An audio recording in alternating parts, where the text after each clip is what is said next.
كنزي تفاصيل حياتها من حيث الشغل والمهنة يمكن مش معروفة، بس هي مهتمة بالفن، ومن فترة قريبة أسست مع صديقة ليها فرقة وسمتها مذكرات حياة، وقالت إن هدفها الاحتفال بأصوات السيدات العرب من خلال أحلامهم ومشاريعهم الفنية،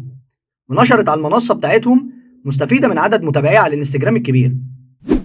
بتتعرض كنزي عمرو دياب لهجوم من الجمهور بين وقت والتاني، وده بسبب الصور اللي بتنشرها على الانستجرام سواء مع حبيبها أو مع أصدقائها أو ليها بشكل عام،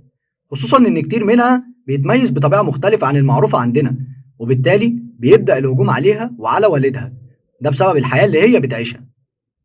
صور كنزي كتير منها بيكون بملابس فيها حرية شوية أو أوضاع مع أصدقائها بنعتبرها هنا مش مقبولة، إلى جانب طبعا صورها مع حبيبها واللي كشفت عن علاقتهم قبل سنة ونص تقريبا، واللي كان بيظهر معاها في مجموعة من الصور، ولكن ما كانتش أعلنت عنه أي شيء. كنزي مرتبطة بشاب بريطاني